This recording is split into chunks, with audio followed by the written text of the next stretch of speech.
மகிழ்ச்சியான ஓய்வு நாளின் காலை பொழுதில் அவனுடைய இல்லம் நாடி அவரை ஆராதிக்க வந்திருக்கிறவங்கள் அனைவரையும் இயேசு ஆண்டவரின் திருப்பெயராலே வழிபாட்டிற்கு என்று உங்களை அன்போடு வாழ்த்தி வரவேற்றுக் கொள்கின்றேன். நம் அனைவரும் கண்களை மூடி தலை வணங்கி அமைதியான முறையில் வழிபாட்டிற்கு என்று நாமே ஆயத்தம் செய்து கொள்வோம்.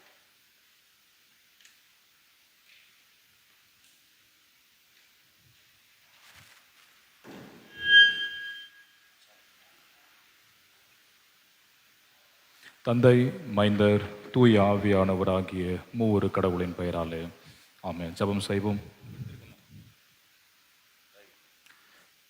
காலைக்கு காலை புதிய இரக்கங்களினாலும் மிகுதியான நன்மைகளாலும் எங்களை முடிச்சூட்டி காக்கிற எங்கள் அன்பின் கடவுளே, நேற்றும் இன்றும் என்றும் மாறாதவரே, ஆசீர்வாதமாக எங்கள் வாழ்க்கையிலே மற்றும் ஒரு ஓய்வு நாளை காணுகிற பாக்கியத்தை கர்த்தராகிய இறைவன் நீர் கொடுத்ததற்காக நன்றி சொல்லுகின்றோம். மிக சிறப்பாக இன்றைய நாளை பெந்தேகோஸ்தே பெருவிழாவாக, தூய ஆவியானவரின் விழாவாக நாங்கள் அனுசரிக்க நீர் பாராட்டியிருக்கிற கிருபைகளுக்காக ஸ்தோத்திரம் சொல்லுகின்றோம்.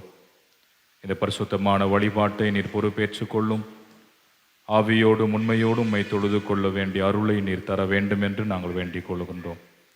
வழிபாட்டின் ஊடாக பாடுகிற பாடல்கள், ஏறெடுக்கிற இறைவேண்டல்கள், வாசிக்கிற தியானிக்கிற உமது திருமொழிகளை எங்களுக்கு ஆசீர்வாதமாய் மாற்றிக்கொடும்.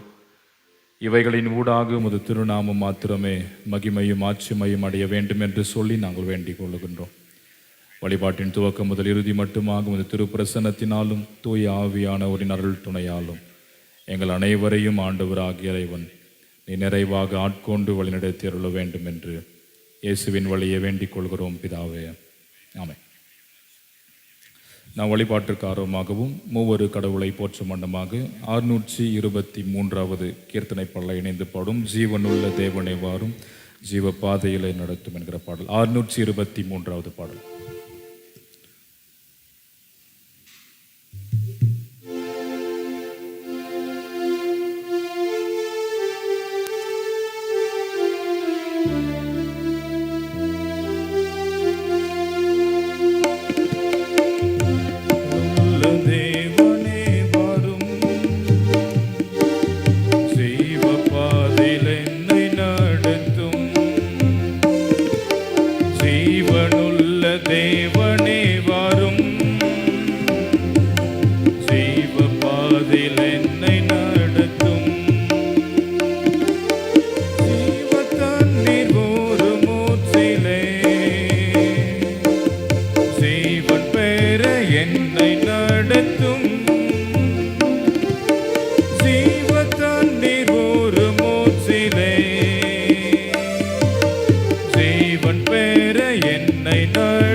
ஜீவத்தன்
தேவனே நீர் பரிசுத்தர், தேவனே நீர் நல்லவர், தேவனே நீர் வல்லவர்.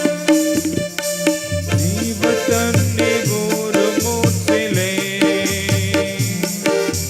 ஜீவன் பெற என்னை நடத்தும். ஜீவ தண்ணீர் ஒரு மூச்சிலே ஜீவன் பெற என்னை நடத்தும்.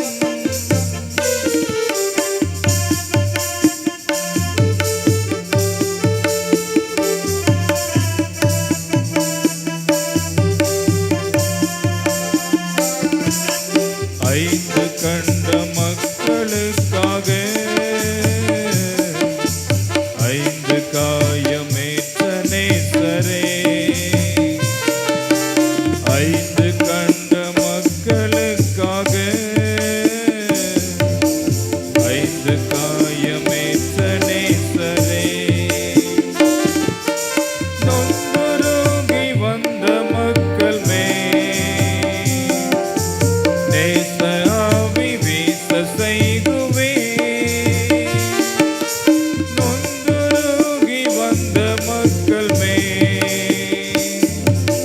நேச ஆவி வீச செய்குவே.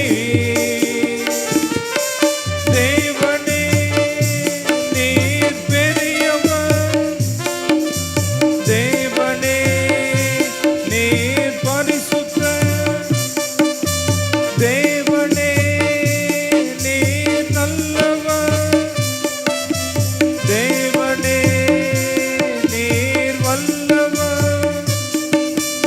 ஜீவ தண்ணீர் ஒரு மூச்சிலே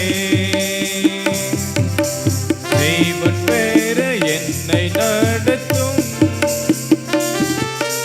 ஜீவ தண்ணீர் ஒரு மூச்சிலே ஜீவன் பெற என்னை நடத்தும்.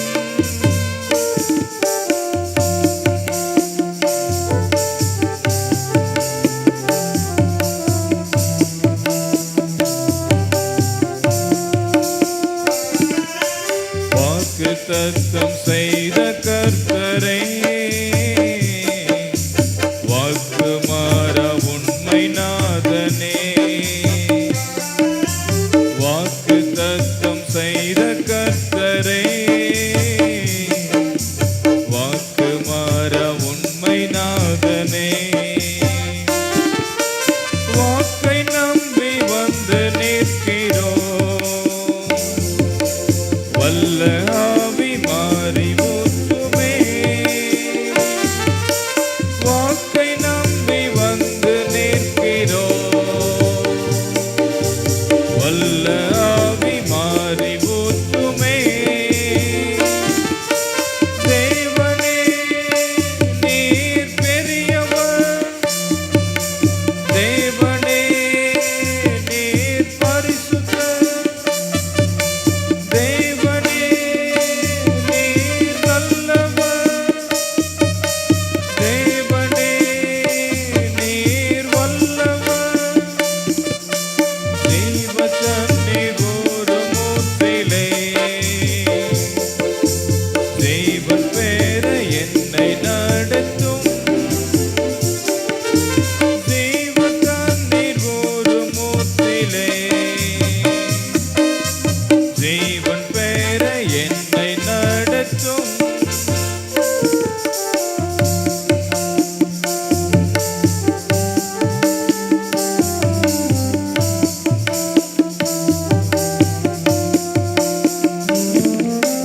நியாயத்தின் பின்னால் நெருங்குதே, நேசர் வரு காலமாகுதே. நியாயத்தின் பின்னால் நெருங்குதே, நேசர் வரு காலமாகுதே. மாயலோகம் நம்பி மாண்டிடும் மானிடரை மீட்க மாட்டீரோ.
பிரதான தேவாரத முறையை பின்பற்றுவோம்.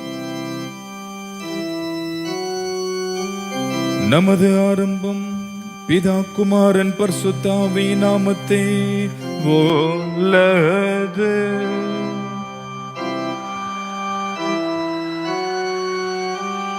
கர்த்தருக்குள் பிரியமானவர்களே, நமது பிதாவாகிய கடவுளிடம் கபடச்சிறுதயம் உள்ளவர்களாய் அண்டே சேர்ந்து நமது பாவங்களை அவருக்கு அறிக்கையிட்டு அவைகளை மன்னிக்க நமது இரட்சகராகிய இயேசு கிறிஸ்துவே நாமத்தில் அவரை கெஞ்சி கேட்போம் வாரோங்கள்.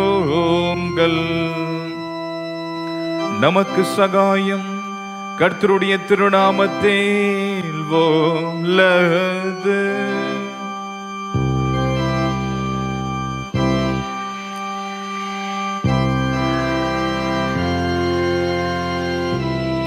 ஏன் மீறுதல்களை கர்த்தருக்கு அறிக்கையிடுவேனே என்றே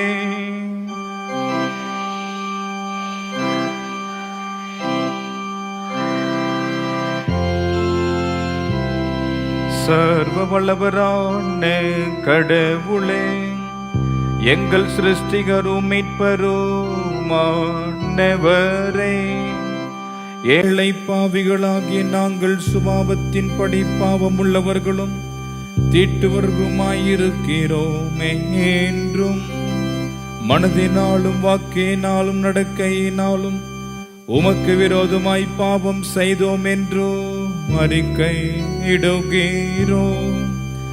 ஆதலால் எங்கள் ஆண்டவராகிய இயேசு கிறிஸ்துவே நிமித்தம் நீர் காட்டின கிருபையை தேடி உம்முடைய அளவற்ற இரக்கத்தில் அடைக்கலம் புக வருகிறோம். அளவில்லாத இரக்கமுள்ள கடவுளே, எங்களை மீட்கும்படி மரணத்திற்கு ஒப்பு கொடுத்து அது ஒரே பேரான குமார் நிமித்தம் எங்களுக்கு இறங்கி எங்கள் பாவங்களை எல்லாம் மன்னித்தருளும். அது கிருபையினால் நித்திய ஜீவனை சுதந்திரத்துக் கொள்ளும்படி உண்மையும் சிலருமையான அறிவையும் வசனுக்கு உண்மையான கீழ்ப்படுதலையும் பரிசுத்த ஆவியை கொண்டு எங்கள் ஆண்டவராக இயேசு கிறிஸ்துவின் மூலமாய் வேண்டிக் கொள்கிறோம். கர்த்தாவே, ஆமென். சர்வ வல்லவரான பரமபிதாவாகிய கடவுள் நமக்கு இறங்கினார். அவர் தமது ஒரே பேரான மைந்தரை நமது பாவங்களுக்காக மரணத்திற்கு ஒப்பு கொடுத்து அவர் நிமித்தம் நமது பாவங்களை மன்னிக்கிறார்.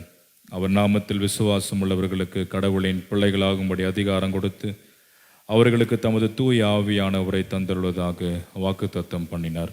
விசுவாசம் உடையவனாய் ஞான ஸ்நானம் பெற்றவன் ரட்சிக்கப்படுவான். கர்த்தாவே, எங்கள் அனைவருக்கும் கிருபை செய்தருளும்.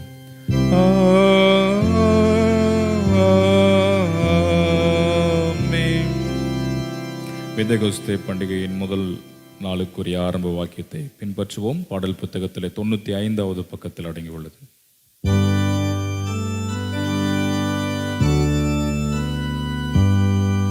பூமி அனைத்திலும் கடவுளின் ஆவி நிறைந்திருக்கிறது.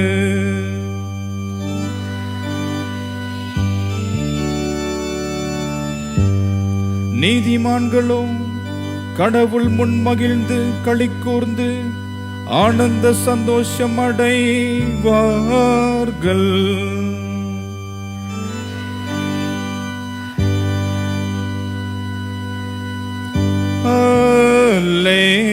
அல்லேலூயா. கடவுள் எழுந்தருள்வார், அவருடைய சத்துருக்கள் சிதறுண்டு போவார்கள். அவர் முன்போடி போவார்கள்.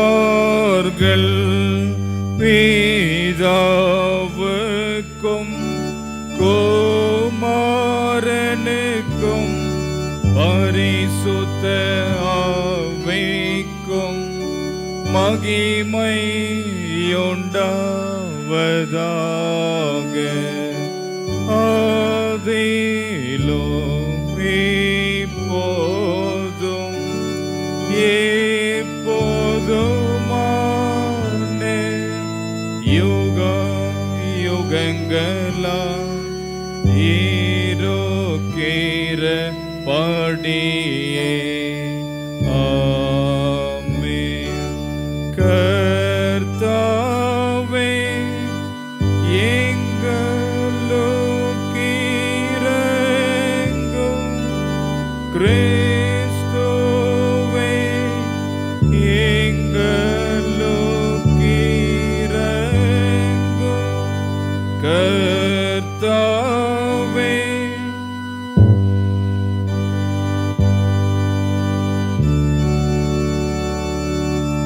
உன்னதத்தில் கடவுளுக்கு மகிமை, பூமியில் மனிதருக்குள் சமாதானம், அவர்கள் மேல் பிரியமாயிருக்கிறார். பரமராஜாவாகிய கர்த்தாவே, சர்வ வல்லமையுள்ள பிதாவாகிய கடவுளே, ஒரே பேரான குமாரனும் ஆண்டவருமாகிய இயேசு கிறிஸ்துவே, உன்னதமானவரே,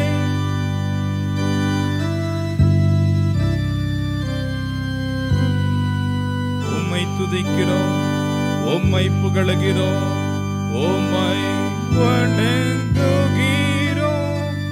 உம்மை மகிமைப்படுத்துகிறோம். உம்முடைய மகா மகிமை நிமித்தம்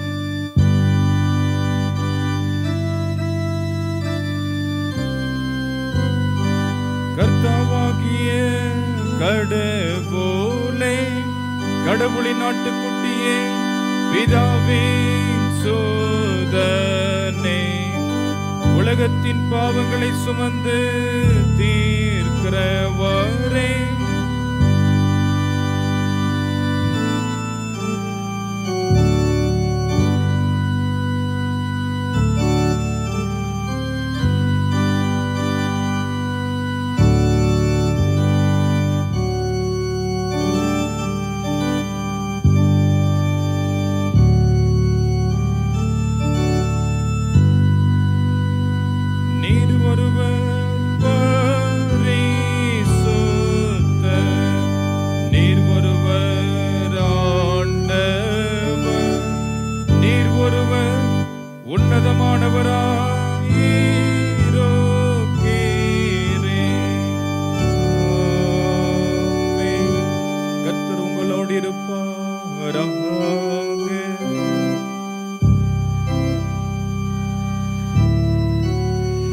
பிரார்த்தனை செய்வோமாக.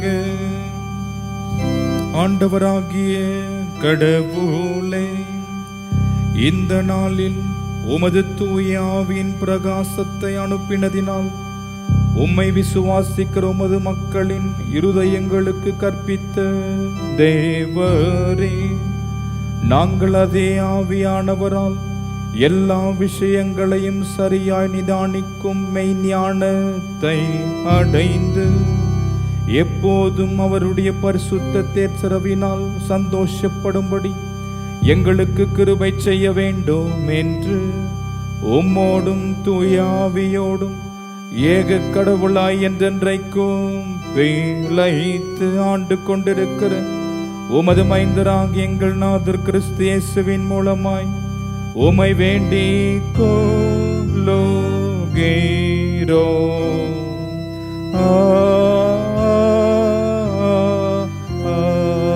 ஆமென். நம் யாவரும் அமர்ந்து பெந்தேகோஸ்தே பண்டிகையினுடைய திருமறை பகுதிகளை தொடர்ந்து படிக்க கவனமாக கேட்போம்.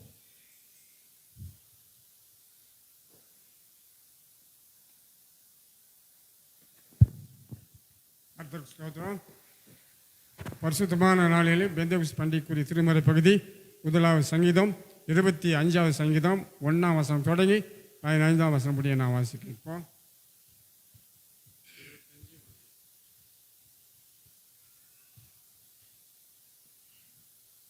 பரிசுத்த ஆவியானவர் நம் மத்தியில் இறங்கி வரும்படி இந்நாள் பரிசுத்த நாளாக ஆசரிக்க இருக்கிறோம். அனைவருக்கும் சோஸ்திரம். 50வது நாளாகிய இந்நாளுக்குரிய பெந்தேகோஸ்தே பண்டிகை. இந்த பண்டிகையின் விசேஷமான சங்கீதம் தாவீதின் வேண்டுகோள் சங்கீதம். அது 25வது சங்கீதம். நாம் எழுந்திருந்து முறையாக வாசிக்கலாம். பாடல் புத்தகத்திலே 154, பைபிளில் 631 பக்கம், 1 to 15 வரை முறையாக வாசிக்கலாம். கர்த்தாவே, உமக்கு நேராக என் ஆத்மாவை உயர்த்துகிறேன்.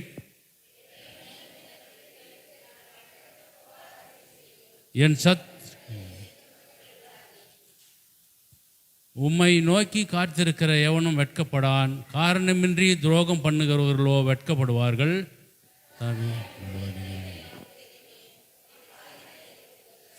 உமது சத்தியத்திலே என்னை நடத்தி எனக்கு போதித்தருளும். நீரே என் ரட்சிப்பின் கடவுள். உம்மை நோக்கி நாள் முழுதும் காத்திருக்கிறேன்.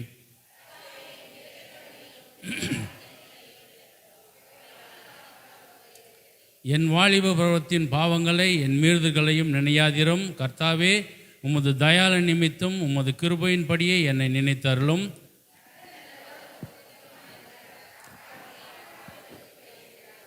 சிறுமையானவர்களை நியாயமாய் நடத்தி சிறுமியானவர்களுக்கு தமது வழியை போதிக்கிறார். கர்த்தருடைய உடன்படிக்கை பாதையில். கர்த்தாவே, உமது நாமத்தின் நிமித்தம் என் அக்கிரமத்தை மன்னித்தருளும். அது பெரிது. கர்த்தருக்கு பயப்படுவோம். அவன் சுகமாய் வாழ்வான். அவன் சந்ததி தேசத்தை சுதந்திரித்துக் கொள்ளும்.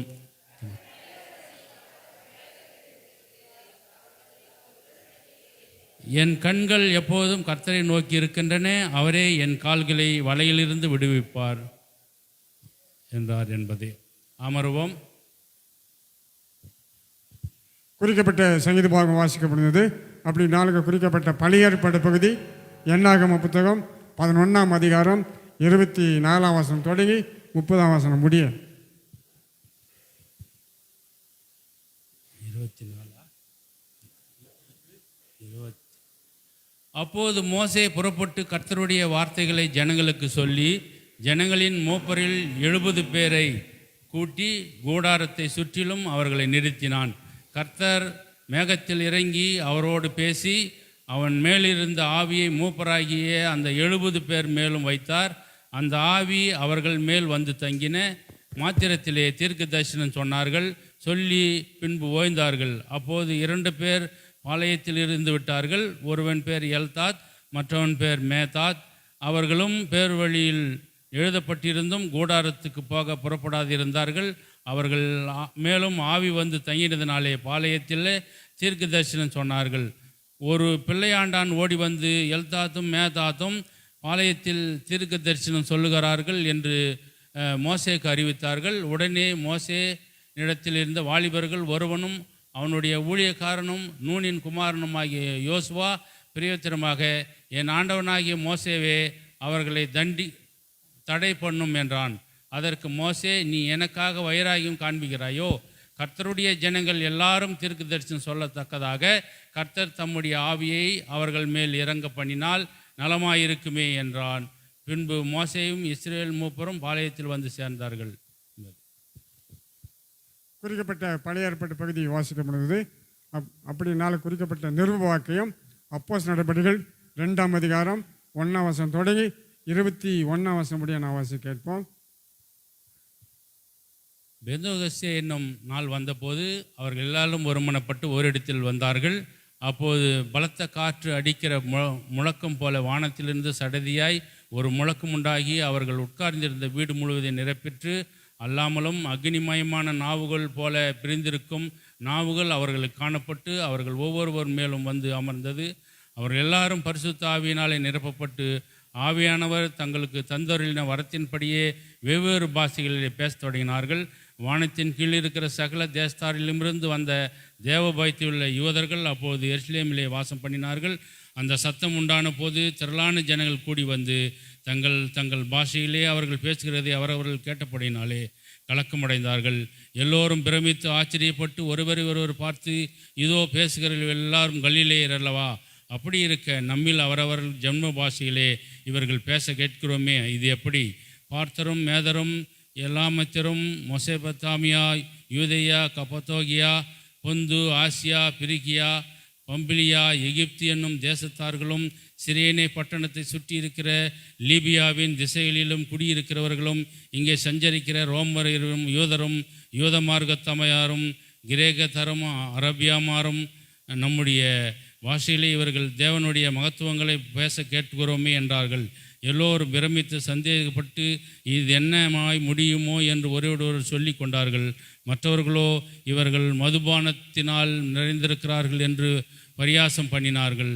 அப்போது பேதுரு 11 கூட நின்று அவர்களை நோக்கி உரத்த சத்தமாய், யூதர்களே, எஸ்லேமில் வாசம் பண்ணுகிற ஜனங்களே, நீங்கள் எல்லோரும் அறிந்து கொள்வீர்களாக, என் வார்த்தைகளுக்கு செவி கொடுங்கள். நீங்கள் நினைக்கிறபடி இவர்கள் வெறி கொண்டவர்கள் அல்ல. பொழுது விடிந்து 3ஆம் மணி வேலையாக இருக்கிறதே. தீர்க்கதரிசியாகிய யோவேலினால் உரைக்கப்பட்டபடியே இது நடந்தேறுகிறது. கடைசி நாட்களிலே நான் மாம்சமான யாவர் மேலும் என் ஆவியை ஊற்றுவேன். அப்போது உங்கள் குமாரரும் குமார்த்திகளும் தீர்க்கதரிசி சொல்லுவார்கள். உங்கள் வாலிபர் தரிசனங்களை அடைவார்கள். உங்கள் மூப்பர் சொப்பனங்களை காண்பார்கள். என்னுடைய ஊழியக்காரன் மேலும் என்னுடைய ஊழியக்காரிகள் மேலும் அந்நாட்களில் என் ஆவியை ஊற்றுவேன். அப்போது அவர்கள் தீர்ச்சனம் சொல்வார்கள். அல்லாமலும் உயர வானத்திலே அற்புதங்களையும் தாழ பூமியிலே இரத்தம், அக்னி, புகைக்காடாகிய அதிசயங்களையும் காட்டுவேன். கர்த்தருடைய பெரிதும் பிரகாசமான நாள் வரும் முன்னே சூரியன் இருளாகவும் சந்திரன் இரத்தமாகவும் மாறும். அப்பொழுது கர்த்தருடைய நாமத்தை தோழுகிறவர் எவனோ அவன் ரட்சிக்கப்படுவான் என்று தேவன் உரைத்திருக்கிறார். குறிக்கப்பட்ட நிருப வாக்கியம் வாசிக்கப்படுவது. அல்லேலூயா, அல்லேலூயா, அல்லேலூயா.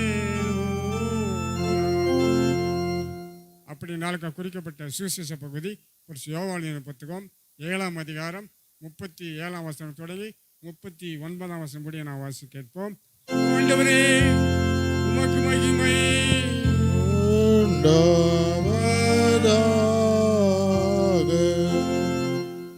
யோவான் 7ஆம் அதிகாரம் 37 முதல் 39. பண்டிகையின் கடைசி நாளாகிய பிரதான நாளிலே இயேசு நின்று சத்தமிட்டு, ஒருவன் தாகமாயிருந்தால் என்னிடத்தில் வந்து பானம் கண்ண கடவன். வேத வாக்கியம் சொல்லுகிறபடி என்னிடத்தில் விசுவாசம் இருக்கிறவன் எவனோ அவன் உள்ளத்திலிருந்து ஜீவ தண்ணீர் உள்ள நதிகள் ஓடும் என்றார். தம்மை விசுவாசிக்கிறவர்கள் அடையப்போகிற ஆவியை குறித்து இப்படி சொன்னார். இயேசு இன்னும் மகிமைப்படாதிருக்கிறபடினாலே பரிசுத்த ஆவி இன்னும் அருளப்படவில்லை என்றார் என்பது.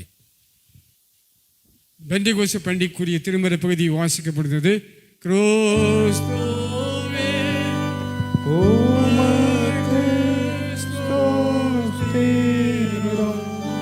ஆண்டவருடைய வாழ்வை அருளும் திருமொழிகளை படிக்க கேட்ட நாம் அதற்கு மறுமொழியாக நமது விசுவாசத்தை அப்போஸ்தல விசுவாச பிரமாணத்தின் வழியாக அறிக்கை செய்வோம். பரலோகத்தையும் பூலோகத்தையும் படைத்த சர்வ வல்ல பிதாவாகிய கடவுளை சுவாசிக்கிறேன். உடைய ஒரே பேரான குமாரனும் நம்முடைய ஆண்டவருமாக இயேசு கிறிஸ்துவை சுவாசிக்கிறேன். பரிசுத்த ஆவியின் கர்ப்பத்தில் உற்பவித்து கண்மையெடுத்து பிறந்து பொந்து பிளாஸ்டிக்கில் பாடுபட்டு மரித்து அடக்கம் பண்ணப்பட்டார். பாதாளத்தில் இறங்கி 3ஆம் நாள் மரித்தோர்ந்து உயிர் தெழுந்தார். அவருடைய உயிர்த்தோரை மரித்தோரை இணைத்திருக்க வருவார். பரிசுத்தரை சுவாசிக்கிறேன். பொதுவான பரிசுத்த கிறிஸ்துவ சபையும் பரிசுத்தருடைய ஐக்கியமும் பாவ மன்னிப்பும் சரீர உயிர்த்தெழுதலும் விசுவாசிக்கிறேன். ஆமென். நாம் அமர்ந்து ஆண்டுடைய செய்திக்கு ஆயத்தமாக 266வது கீர்த்தனை பாடலை இணைந்து பாடும். அடியார் நெஞ்சை தயவாய் அன்பால் நிரப்பி உமக்கு என்கின்ற பாடல். இறுதி சரணத்தின் போது நாம் யாரும் எழுந்து நின்று பாடுவோம். இது நம்முடைய அருட்திரு முனைவர் மார்ட்டின் லூதர் அவர்கள் எழுதின ஞானப்பாடல். இது 1524வது ஆண்டில் இதை எழுதினார். ஸோ நியர்லி ஒரு 502 வருஷம் பழமை வாய்ந்த ஒரு பாடல் இது. ஆகையினாலே நாம் இணைந்து பாடுவோம் 266வது ஞானப்பாடல். அடியார் நெஞ்சை தயவாய் அன்பால் நிரப்பி உமக்கே பொருந்தும் அலங்காரமாய் படையும் தேவ ஆவியே மேற்றேற்ற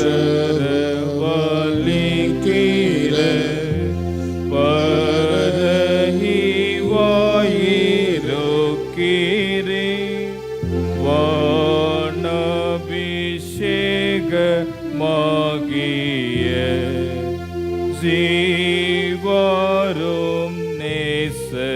தீயும் நீ பல்லவரம் நடத்திய நீ தம்பிரானோட வீரல் தெய்வீக சொல் போரப்பட ஓமால் படியோ பாஷைகள் வெளிச்சம் தாரும் அறிவில் மெய்யன்பை நெஞ்சிலே கோடும் சரீர பலவீனத்தில் பலமுண்டாக்கி அருளும் அடியா எச்சரிக்கையா நீர் ஏவும் போல் நடக்கவே வீசாசின் சூதை தூரமா விலகுமன வாசரே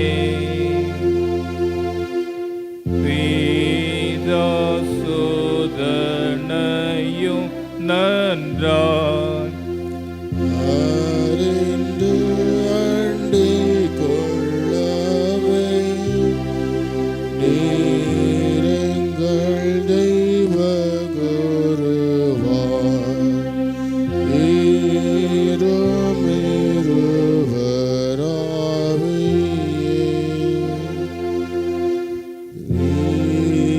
ஏக தெய்வமாகிய பிதா குமாரனாவிக்கோ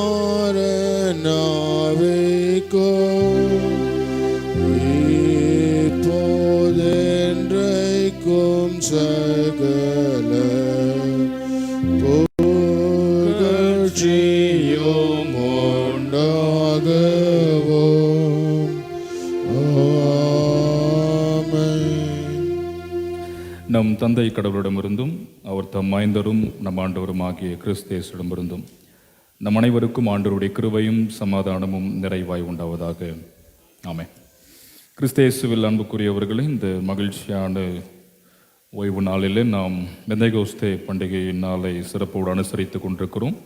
இந்த நல்ல நாளில் நம்முடைய சிந்தனைக்கு என்று நாம் தெரிந்து கொள்கின்றதான திருமறை பகுதி, நாம் படிக்க கேட்ட நற்செய்தி பகுதி தூய யோவானின் நற்செய்தி நூல் 7வது அதிகாரம் திருவசனங்கள் 37 துவங்கி 39 முடிய. The Gospel according to St. John chapter 7 verses beginning from 37 to 39.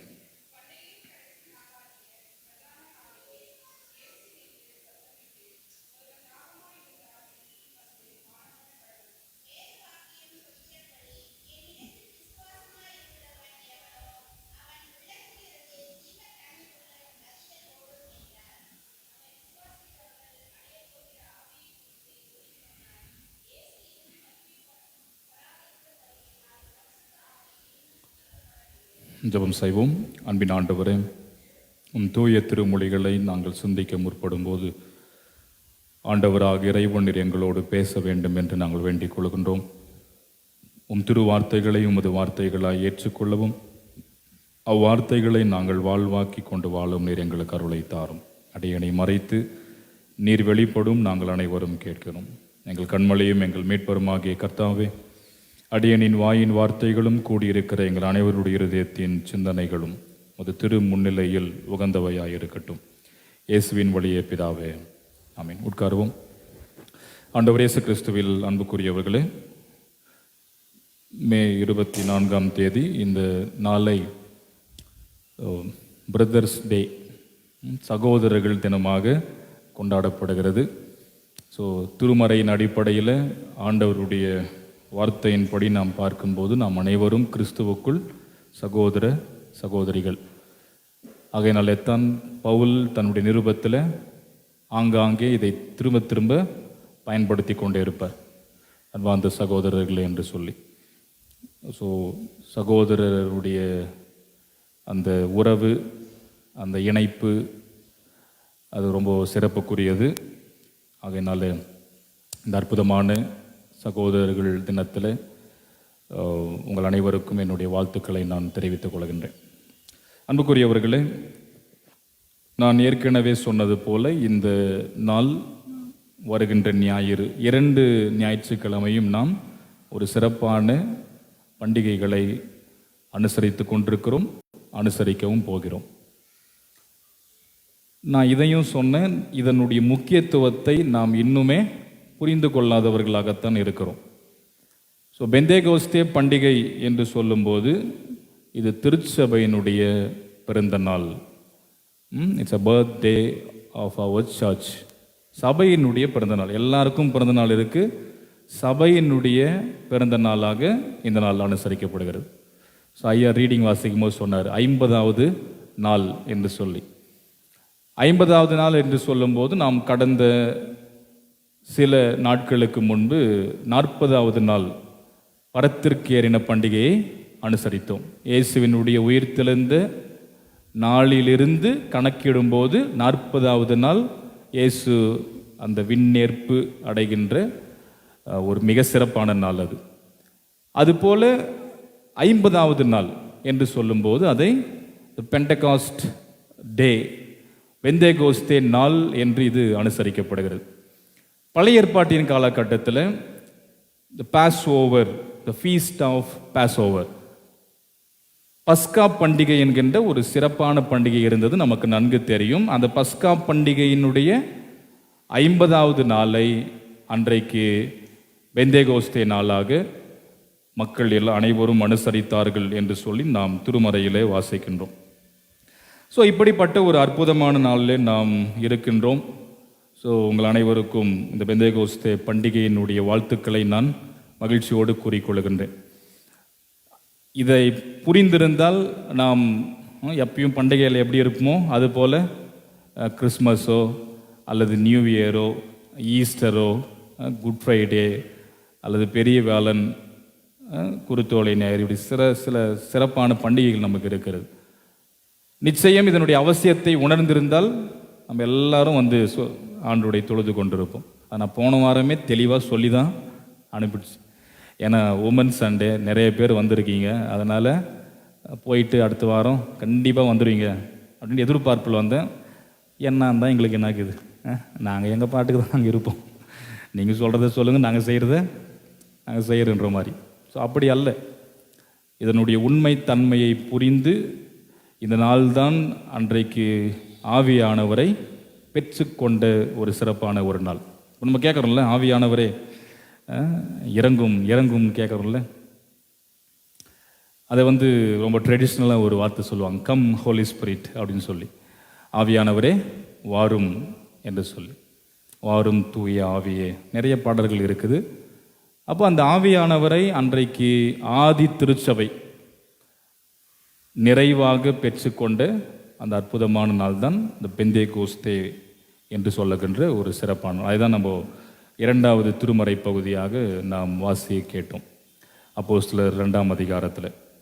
அப்போ இந்த நாளில் இந்த ஆவியானவரை பற்றி நாம் சில கருத்துக்களை புரிந்து கொள்ளப் போகின்றோம். ஸோ நம் ஆவியானவரை, தூய ஆவியானவர், பரிசுத்த ஆவியானவர் என்று நாம் பல பெயர்கள் இதற்கு சொல்லப்படுகிறது.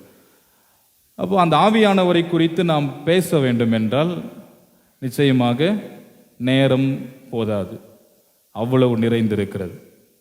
ஸோ தூய ஆவியானவர் என்று சொல்லும்போது நாம் விசுவாசிக்கின்ற பிதா, குமாரன், பரிசுத்த ஆவி என்று சொல்லப்படுகின்ற இந்த 3வது ஆள் தத்துவம் உள்ள அவரை தான் நாம் தூய ஆவியானவர், ஹோலி ஸ்பிரிட் அல்லது ஹோலி கோஸ்ட் என்று நாம் சொல்லுகின்றோம். சார்லஸ் எச் ஸ்பர்ஜின் என்று சொல்லக்கூடிய ஒரு பேப்டிஸ்ட் திருச்சபையினுடைய ஒரு பிரசங்கிகார், ஒரு போதகர், அவர் ஆவியானவரை பற்றி இப்படியாக சொல்லுகின்றார்: without the Spirit of God we can do nothing. We are as ships without wind we are useless அப்படின்றார். ஆவியானவர் நம்மில் இல்லை என்றால் நாம் யாரு? we can do nothing. நம்மால் ஒன்றுத்தையும் செய்ய முடியாது, பண்ண முடியாது. அவர் இல்லை அப்படின்னா அதை எதற்கு ஒப்பிட்டு சொல்றார் அப்படின்னா, we are as sheep. நாம் ஒரு கப்பலை போன்றவர்களாக இருப்போம். எப்படிப்பட்ட கப்பல் அப்படின்னா, வித்தவுட் விண்ட், காற்றில்லாத ஒரு கப்பல். ஸோ இப்போது தண்ணியில் கப்பல் இருக்குன்னு வச்சுங்களேன், கடலில் காற்றே அடிக்கலை, கடல் அலையும் வரல, அமைதியாக இருக்குதுன்னா அந்த கப்பல் நகருமா? அங்கேயே நிற்குமா? அப்படியே தான் இருக்கும். காற்று அடித்தாதான் நகரும். ஸோ ஒரு காற்றில்லாத இடத்தில் நிற்கும் கப்பலை போன்றவர்களாக நாம் மாறிவிடும். அப்படிப்பட்டவர்கள் எப்படிப்பட்டவர்கள் என்றால், we are useless. நாம் ஒன்றுமில்லாதவர்களாக, பயனற்றவர்களாக, பிரயோஜனம் இல்லாதவர்களாக போய்விடுவோம் என்று இவர் சொல்லுகின்றார். அப்போ அந்த ஆவியானவர் நம்மில் இருந்தால்தான் நாம் ஒரு யூஸ்ஃபுல்லாக, இல்லையா, பயன் உள்ளவர்களாக, பொருள் உள்ளவர்களாக இந்த உலகத்தில் வாழ முடியும் என்று இதில் நாம் பார்க்கின்றோம்.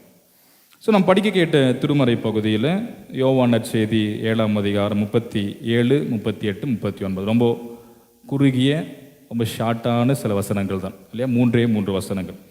அதில் குறிப்பாக பண்டிகையின் கடைசி நாளாகிய பிரதான நாளில் என்று சொல்லப்பட்டுள்ளது. இயேசு நின்று சத்தமிட்டு என்று நாம் பார்க்கிறோம். ஸோ பண்டிகையின் கடைசி நாள் லேவியராகமத்தின் புத்தகத்தில் நாம் படிக்கும்போது நமக்கு தெரியும். லேவியராகமும் 23:36 வாசிங்க. லேவியராகமும் 23:36.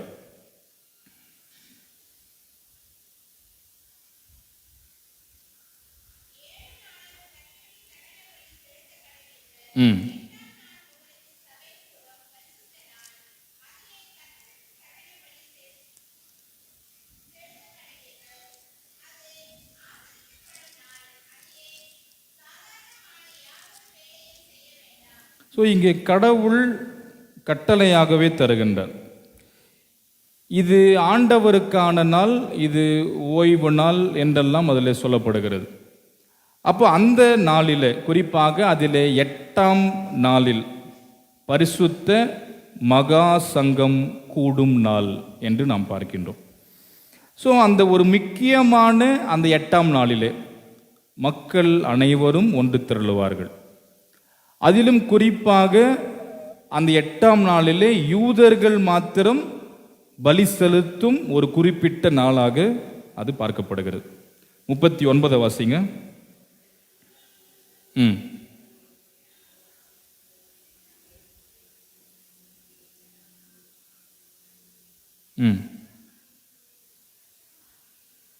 ஸோ முதலாம் நாள் மகா ஓய்வு நாள், 8ஆம் நாளும் மகா ஓய்வு நாள் என்று சொல்லப்பட்டுள்ளது. ஸோ நம்ம சொல்கிறோம்ல, சண்டே சுட் சண்டே, சண்டேலேருந்து அடுத்த சண்டே கணக்கு போட்டிங்கன்னா 8 நாள் அடி வரும்.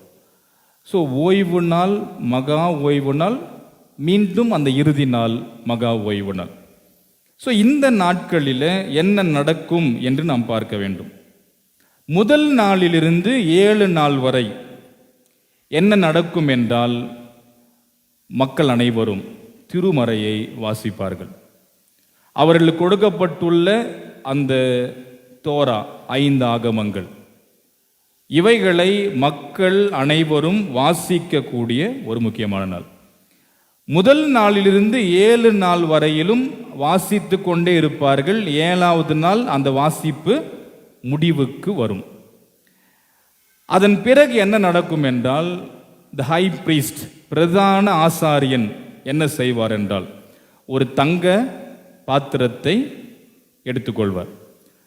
பாத்திரத்தை எடுத்துக்கொண்டு சீலோவாம் குளத்திற்கு போவார். அங்கே போய் அங்கிருந்து அந்த தங்க பாத்திரத்தில் தண்ணீரை மொண்டு கொள்வார். மொண்டு கொண்டு வந்து அதற்குள் திராட்சரசத்தை கலப்பார். கலந்த பிறகு என்ன நடக்கும் என்று சொன்னால், 3 முறை எக்காலம் தொனிக்கப்படும். அப்படி தொனிக்கப்படும் போது அவர் என்ன செய்வார் என்றால், அந்த பலிபீடத்தின் அருகிலே அதை கொண்டு வந்து அதை பலிபீடத்தின் மீது ஊற்றக்கூடிய ஒரு முக்கியமான நிகழ்வு நடக்கும். அந்த நேரத்தில் ஒரு திருமறை பகுதி வாசிக்கப்படுவான். ஏசாயா 12:3 வாசிங்க. ஏசாயா தீர்க்கதரிசன புஸ்தகம் 12ஆம் அதிகாரம் 3வது வசனம்.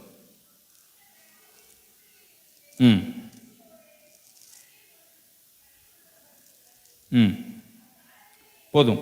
நீங்கள் ரட்சிப்பின் ஊற்றுகளிலிருந்து மன மகிழ்ந்து தண்ணீர் மொண்டு கொள்வீர்கள் என்கின்ற இந்த திருமறை வசனம் வாசிக்கும் போது பிரதான ஆசாரியர் இதை கொண்டு வந்து பலிபீடத்தின் மீது ஊற்றுவார்.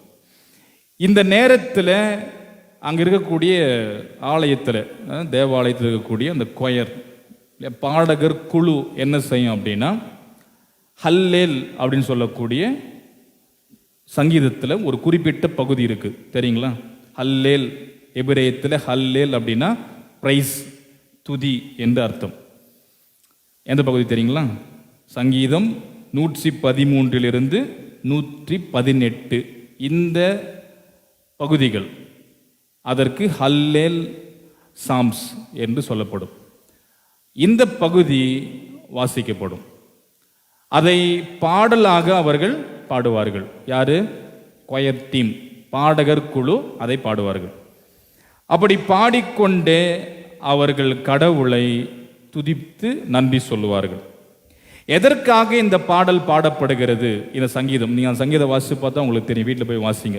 113 to 118 இதில் கடவுளுக்கு துதி செலுத்த, நன்றி சொல்ல, எகிப்திலிருந்து அடிமைத்தனத்திலிருந்து கடவுள் எங்களை விடுதலையாக்கி கொண்டு வந்தீர், இதை எல்லாத்தையும் நினைச்சு பார்த்து அவங்க கடவுளுக்கு ஒரு பெரிய நன்றிகளை செலுத்துவார்கள். அதுபோல எங்கள் வாழ்க்கையிலும் கடவுள் நல்ல மழையை இந்த நாட்களிலே கொடுத்து எங்களுடைய இடங்களை நீர் செழுமையாக வைத்திருக்கிறீர் என்று மழைக்கு நன்றி சொல்லும் வண்ணமாக அவர்கள் இந்த ஹல்லேல் என்கின்ற சங்கீதத்தை பாடலாக பாடிக்கொண்டிருப்பார்கள் என்று நாம் பார்க்கிறோம். இப்படிப்பட்ட ஒரு சூழலில்தான் இயேசு அங்கே வருகின்றார். நம்முடைய சிந்தனை பகுதியில் அந்த கடைசி நாளில் இப்படிப்பட்ட நிகழ்ச்சிகள் எல்லாம் நடைபெற்று கொண்டிருக்கும் போது இயேசு சத்தமிட்டு கூறுகின்றார், ஒருவன் தாகமாயிருந்தால் என்னிடத்தில் வந்து பானம் பண்ண கடவன். யாருக்கெல்லாம் தாகம் இருக்கிறதோ என் அண்டையில வாருங்கள், பானம் பண்ணுவீர்கள், திருப்தி அடைவீர்கள் என்று சொல்லுகின்றார். ஏசாயா 55:1 வாசிங்க. இன்னொருவர் யோவான் 4:13-14 வாசிங்க. ஓ தாகமா இருக்கிறவர்களே,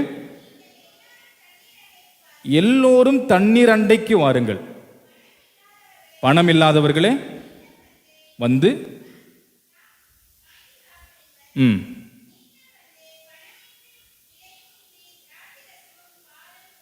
பாருங்க. பணம் இல்லைன்னா கூட பிரச்சனை இல்லை. இப்போ நம்ம வாழும் உலகத்தில் எதுதான் பிரச்சனை? காசு தான் பிரச்சனை.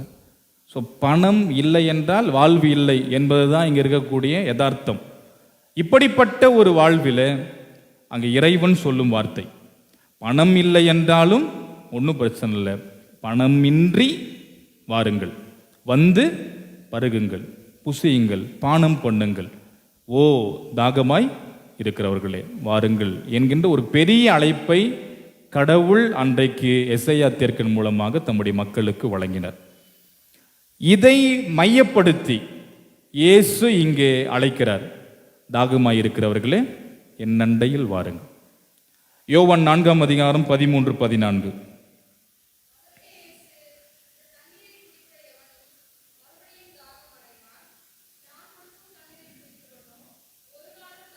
நான் கொடுக்க தண்ணீரை குடிக்கிறவர்களுக்கு ஒரு காலும் தாகம் ஏற்படாது.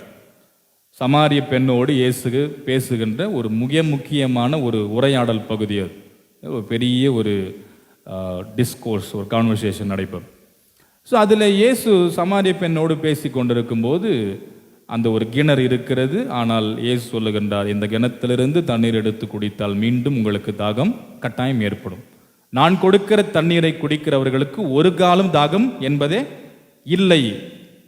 ஸோ என்றும் வாழ்வு கொடுக்கக்கூடிய ஒரு தண்ணீரை, தாகமே எடுக்காத ஒரு மிக முக்கியமான தண்ணீரை நான் உங்களுக்கு வழங்குவேன் என்று சொல்லுகின்றார். ஸோ இந்த வசனங்களை இயேசு மையமாக கொண்டு இங்கே அந்த தீர்க்க தரிசனமாக சொல்லப்பட்ட அந்த எசையா நூலின் இறை வார்த்தையும் இயேசுவே இந்த திருமறை பகுதி யோவான் நற்செய்தி நூலின் 4ஆம் அதிகாரத்தில் சொன்ன இந்த வார்த்தைகளுக்கு இணங்கி அதோடு கூட இணைத்து இயேசு இங்கே பேசுகின்றார். தாகமாயிருந்தால் என் அண்டையில் வாருங்கள் என்று சத்தமிட்டு அவர்களை அழைக்கிறார். வந்து பானம் பண்ணுங்கள். 38வது வசனத்திலே வாசிக்கின்றோம். வாசிங்க.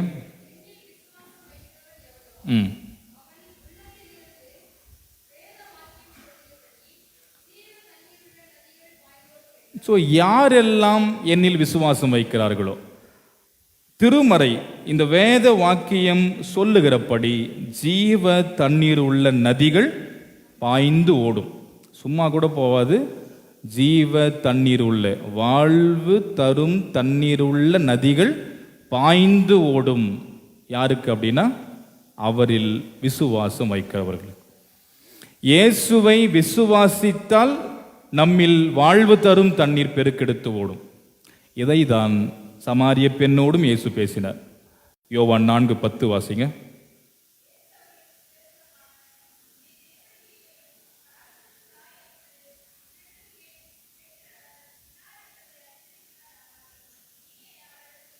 நீயே கேட்டிருப்பாய் அப்படின்லாம் சொல்லி முடிக்கும்போது இறுதியிலே அந்த நிகழ்வில் கடைசியில் பார்க்குறோம், அந்த பெண் இயேசுவை ஆண்டவராக, மீட்பராக, இல்லையா, மெசையாவாக அவள் அறிந்து கொள்கின்றார். அவரை முழுமையாக ஏற்றுக்கொள்கின்றார். அப்படி ஏற்றுக்கொண்ட பிறகு என்ன நடக்கிறது அப்படின்னா, அந்த வாழ்வு தரும் தண்ணீரை அந்த பெண் அருந்தி கொண்டதின் நிறைவாக அந்த பெண் ஊருக்குள் போய் அல்ல குடத்தை அப்படியே விட்டுறாங்க. அவங்க குடத்தை எடுத்துட்டு கிணத்துல தண்ணீர் மொன்று போகிறது தான் அவங்களுடைய மிக முக்கியமான நிகழ்வு அந்த பகுதியில். ஆனால் குடத்தை அப்படியே விட்டு ஊருக்குள் போய் வாருங்கள், வந்து பாருங்க, மெசியாவை நான் கண்டிருக்கிறேன், நீங்களும் வந்து பாருங்க. ஸோ எல்லா மக்களுக்கும் இந்த பெண் வாழ்வு தரும் தண்ணீர் பக்கமாக திருப்புகின்றார். அப்போ நம்முடைய வாழ்க்கையிலே நாம் ஆண்டவரை விசுவாசிக்கும் போது, ஆண்டவரை உள்வாங்கும் போது நம்மில் ஜீவ தண்ணீர் பெருக்கெடுத்து ஓடும். அந்த ஜீவ தண்ணீர் பிறருக்கு வாழ்வாக மாறும். நம்மால் நாம் நிறைவை கண்டு கொண்டு பிறரும் அந்த நிறைவிற்குள்ளாக அந்த வாழ்வு தரும் தண்ணீரை பிறரும் அருந்தக்கூடிய ஒரு மிகப்பெரிய கருவிகளாக கடவுள் நம்மை மாற்றுவார். அந்த பெண் அப்படிதான் மாறினார்கள். அப்போ இரண்டாவதாக இது 38வது வசனத்தில் இயேசுவை விசுவாசித்தால், அவரை உள்வாங்கினால், அவரை ஏற்றுக்கொண்டால் நம்மில் அந்த வாழ்வு தரும் தண்ணீர் பெருக்கெடுத்து ஆறாக, நதியாக பாய்ந்து ஓடும். அந்த பாய்ந்து ஓடுதல் என்பது பிறரை அதற்கு நேராக நடத்தக்கூடிய ஒரு பெரிய காரியத்தை கடவுள் நம் மூலமாக செய்யக்கூடியவராக அவர் மாறுவார். மூன்றாவதாக 39வது வசனம் வாசிங்க.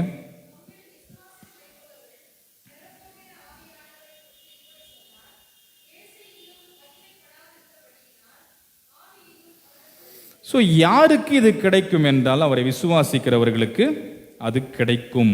எது கிடைக்கும் என்பதை அடுத்தது சொல்லுகின்றார். அவரை விசுவாசிக்கிறவர்கள் பெறப்போகின்ற ஆவியானவரை குறித்து தான் இப்பொழுது சொல்லிக் கொண்டிருந்தார் என்று சொல்லி, அப்போ அவரை விசுவாசிக்கிறவர்களுக்கு அந்த ஜீவ தண்ணீர், பெருக்கெடுத்து ஓடுகின்ற தண்ணீர் எப்படி கிடைக்கும் என்றால் அது ஆவியானவரால் கிடைக்கும். அதுதான் ஆவியானவரே என்று சொல்லுங்க.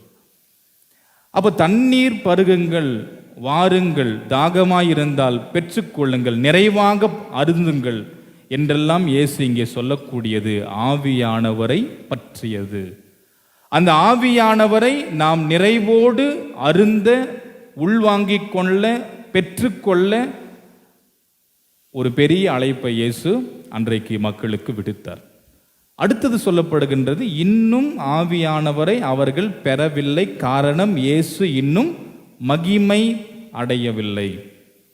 அவருடைய மகிமை அடையுதல் எப்பொழுது என்றால், நாம் திருமறையில் ஆழ்ந்து சிந்திக்கும் போது இயேசு பாடுகளை அனுபவிக்க வேண்டும். இதற்கு அப்போ தான் நம்ம என்ன பண்ண போகிறோம்? 7ஆம் அதிகாரத்தை தொடர்ந்து நம்ம படிச்சுட்டே வரும்போது 15, 16, 17 அதில் கண்டினியூஸாக நம்ம படித்தா நம்ம இறுதியில் தான் நம்ம பார்க்குறோம். இயேசு பாடுகளை ஏற்றார், சிலுவை சாவை சந்தித்தார், மரித்தார், 3ஆவது நாள் உயிர்த்தெழுந்தார், தன் உயிருள்ள ஆண்டவராய் இருக்கிறேன் என்பதை எல்லோருக்கும் காட்சி அளித்தார். 40ஆவது நாள் பரத்திற்கு எடுத்துக்கொள்ளப்பட்டார். ஏற்கனவே சொன்னபடி நான் போவேன், அவரை உங்களுக்காக அனுப்புவேன் இல்லையா? நம்ம கடந்த 2 வாரத்துக்கு முன்னாடி அதான் சிந்திச்சோம். நான் அனுப்புவேன், அவர் வருவார், அவர் தேற்றரவாளர் இல்லையா? இஸ் அட்வொகேட் இல்லையா? அவர் உங்களுக்கு வழக்காடுபவர், உங்கள் சார்பாக நிற்கிறவர், உங்கள் சார்பாக நின்று உங்களுக்காக பரிந்து பேசுகிறவர். நிறைய விஷயத்தை இயேசு சொன்னார். அதன்படியே இயேசு போன பிறகு நாம் பார்க்கின்றோம் அந்த 10 நாள் இல்லை 40ஆவது நாள் விண்ணுக்கு எடுத்துக்கொள்ளப்பட்டார். 50ஆவது நாள் நடைபெறுகின்றது. எல்லோரும் ஒன்றாக கூடியிருந்தார்கள். நிறுவ பகுதியில் அப்போஸ்தலர் நடவடிக்கைகள் 2ஆம் அதிகாரத்தின் முதல் வசனம், பெந்தேகோஸ்தே நாள் வந்தபோது எல்லோரும் ஒன்றாய் கூடியிருந்தார்கள். அப்பொழுது வேகமாய் அடிக்கிற பலத்த காற்றை போல வானத்திலிருந்து சடுதியாய் ஒரு முழக்கம் உண்டாகி அந்த வீடு முழுவதும் நிறைந்தது. பிளவுண்ட நாவுகள் போல அக்கினிமயமான நாவுகள் வந்து ஒவ்வொருவர் மீதும் இறங்கினது என்று நாம் பார்க்கிறோம். அப்ப ஆவியானவரை அன்றைக்கு ஒன்றாக இணைந்து ஆண்டவரிலே நிறைந்திருந்தவர்கள் எல்லோரும் பெற்றுக்கொண்டார்கள் இல்லையா? அவர்கள் அனைவரும் ஏக மனமாய் ஒரே மனம் உடையவர்களாய் ஆண்டவரில் கட்டப்பட்டவர்களாக ஆரம்பத்தில் ஆதி திருச்சபையில் அப்படிதான் உருவானது. அப்படி அவர்கள் இருக்கும்போது தான் அந்த ஆவியானவரை இயேசு ஆண்டவர் சொன்னபடி எல்லோரும் பெற்றுக்கொண்டார்கள்.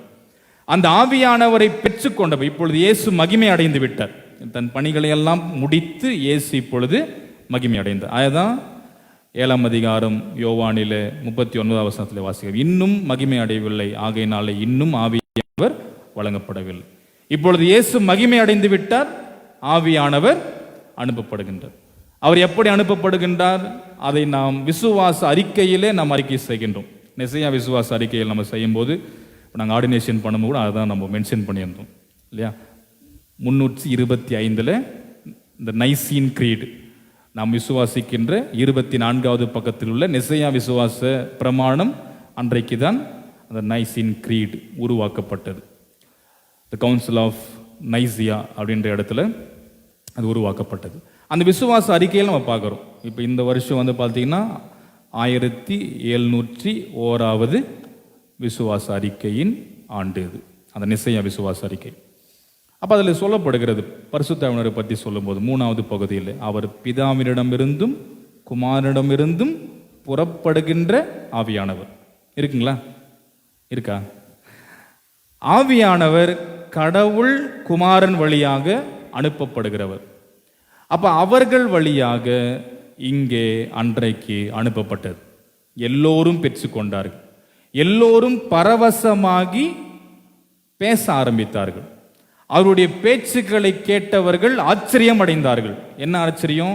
பலதரப்பட்ட மக்கள் வந்திருந்தார்கள். ஒரு குறிப்பிட்ட நாட்டை சார்ந்தவர்களோ இனத்தை சார்ந்தவர்களோ வரவில்லை. நாம் திருமறையிலே தொடர்ந்து அப்போஸ்தலர் 2ஆம் அதிகாரத்தில் படிக்கும்போது பல இடங்களிலிருந்து வந்தவர்கள். அவர்கள் அனைவரும் பிரமித்து பார்த்தார்கள். என்ன பார்த்தாங்க? இவர்கள் அனைவரும் நம் ஜென்ம பாஷையில் நம் தாய்மொழியில் பேச கேட்கிறோமே, கடவுளின் மகத்துவத்தை இவர்கள் பேசுகிறார்களே. அவங்க எல்லாரும் ரொம்ப ஷாக்கா, இவங்கெல்லாம் கலிலேயர்கள் அல்லவா, இவர்களால் எப்படி பேச முடிகிறது நம் தாய்மொழியை, அதுவும் கடவுளுடைய வல்லமையை கடவுளுடைய மகத்துவத்தை இவர்கள் கேட்கிறோமே என்று எல்லோரும் ஆச்சரியப்பட்டார்கள். அடுத்தது சொல்லுகிறார்கள், இவர்கள் ஒருவேளை குடித்துவிட்டு பேசுகிறார்களோ இல்லையா, தண்ணி போட்டுக்கிறாங்க மாதிரி தெரியுது, அதனால ஏதோ வளர்றாங்க அப்படின்னு. அப்படி சொன்னாலும் என்ன கிடையாது, அவங்க வளரல, மாறாக கடவுளின் மகத்துவத்தை தான் அவர்கள் பேசி கொண்டிருந்தார்கள். பேதுரு அதுக்கு ஒரு பெரிய எக்ஸ்பிளனேஷன் கொடுக்கிறார். 11 கூட 14வது வசனத்தில் நாம் பார்க்கிறோம், எழுந்து நின்று அவர்களை பார்த்து பேசினார். இது என்ன நேரம்னா, இது பொழுது விடிந்து 3ஆம் மணி வேலை. அப்படின்னா என்ன நேரம்? 3+6 9 o'clock. காலையில் 9 மணி. ஸோ 9 மணிக்கு யாரா குடிச்சிருப்பாங்க? குடிக்கிறோங்கிறாங்க இல்லையா? காலையில் கண் முழிக்கிறதே அதில் தான் முழிக்கிறவங்களும் இருக்காங்க. அதை பார்த்தா தான் நமக்கு வந்து ஒரு பெரிய எனர்ஜி கிடைக்குது, அப்படியும் இருக்கிறாங்க. சொல்ல முடியாது. ஆனால் பேதுரு சொல்கிறார், இது என்ன நேரம், யார் இந்த நேரத்தில் குடித்து விட்டு பேசுவார்கள்? யோசிச்சு பாருங்க. யோவேல் தீர்க்கதரிசன நூலில் சொல்லப்பட்டதை இங்கே சொல்கிறார் 17வது வசனத்தில், 16-17. யோவேல் தீர்க்க தரிசனமாக உரைத்தார், மனு மக்கள் யாவர் மேலும் என் ஆவியை ஊற்றுவேன், அவர்கள் அனைவரும் தீர்க்க தரிசனம் சொல்லுவார்கள். எல்லார் மேலும். ஸோ அவங்க வந்து வயசானவங்க மேல் மாத்திரம்தான் இல்லை, எல்லார் மேலும். அதில் சொல்லப்படுறார், வாலிபர், முதியோர், எல்லார் மேலும் என் ஆவியை நான் ஊற்றுவேன். இது எல்லாம் அன்றைக்கு சொல்லப்பட்டது நிறைவேறினது. எல்லோரும் பெற்றுக்கொண்டு அவர்களுடைய ஜென்ம பாஷையில் இவர்கள் பேசினார்கள். அது ஒரு பெரிய ஒரு காரியமாக மாறினது. அன்றைக்கு திருச்சபை பிறந்தது, உருவானது, ஆரம்பிக்கப்பட்டது என்று நாம் பார்க்கிறோம். அன்றைக்கு ஆவியானவருடைய வருகையினால் அந்த பெந்தேகோஸ்தே நாளில் ஆரம்பிக்கப்பட்ட அந்த திருச்சபை இன்றைக்கு உலகம் முழுமையாக பறந்து விரிந்து இப்பொழுது எல்லா திருச்சபைகளும் ஆண்டவருடைய மகத்துவத்தை கூறி அறிவிக்கக்கூடிய சபைகளாக மாறி ஒரு பெரிய விருட்சமாக இல்லையா முழு உலகத்திலும் மாறி இருப்பதை நாம் பார்க்கிறோம். அன்றைக்கு ஆரம்பிக்கப்பட்டது அந்த முதல் ஆதி திருச்சபை. இப்பொழுது பல இடங்களில் இல்லையா நிறைய டினாமினேஷன்ஸ் நமக்கு தெரியும் இல்லையா. ஃபஸ்ட்டு கேத்தலிக், அதில் இந்த லூதரன், அதுக்கப்புறம் நிறைய சர்ச் நமக்கு தெரியும் இல்லையா. CSI, CNI, Pentecost, Baptist, Methodist, salvation army, அப்புறம் ஜெகோவா விட்னஸ், நிறைய சபைகள் இருக்கிறது. எல்லா திருச்சபைகளும் இப்போ நிறைய பேர் கேட்பாங்க, நீங்கள் இந்த சர்ச்சுனா உங்களுக்கு பைபிள் வேறு மாதிரி இருக்கா அப்படின்னு. எல்லா பைபிளும் என்னதான், ஒரே திருமறை தான். இந்த திருமறையை அடிப்படையாக வைத்து நாம் சில புரிதல்களில், சில கருத்து வேறுபாடுகளில் தான் சின்ன சின்ன விஷயங்களில் அது பிரிந்து இன்றைக்கு இருக்கிறது. ஆனால் எல்லோருமே இயேசுவை மையப்படுத்தி தான் இருக்கிறோம். ஆனால் சில சபைகள் வேறு லெவலில் போகிறாங்க, வேறு கண்ணோட்டத்தில் பயணிக்கிறார்கள். ஆனால் உண்மையாக நாம் திருமறையிலிருந்து நாம் பார்க்கும்போது லூதர் நமக்கு சொல்லக்கூடிய முக்கிய கருத்து இந்த கிரைஸ்ட் சென்டர், கிறிஸ்துவை மையப்படுத்தினது, இந்த திருத்துவ கடவுள். ரொம்ப தெளிவாக அவர் வந்து சொல்கிறார். ஸோ அப்படி ஆரம்பிக்கப்பட்ட அந்த திருச்சபை இன்றைக்கு போய் கொண்டிருக்கின்ற நிலைமை போக்கு நமக்கு தெரியும். கடவுளுடைய மகத்துவத்தை அறிவிக்கின்ற திருச்சபைகளாய் இன்றைக்கு எல்லா சபைகளும் இருக்கா அப்படின்னா இருக்குங்களா? நம்ம பார்ப்போம், நம்ம பார்க்குற சபைகளே நமக்கு தெரியும் இல்லையா. நம்ம சபையிலிருந்து நம்ம எடுத்துக்கின்னு ஒவ்வொரு சபைகளும் நம்ம ஆராய்ந்து பார்க்கும்போது எப்படி சபைகள் போய் கொண்டிருக்கிறது நமக்கு தெரியும் இல்லையா. ஏகப்பட்ட பிரச்சனைகள் தான் இன்றைக்கு சபைகளில் குவிந்து கிடக்கிறது.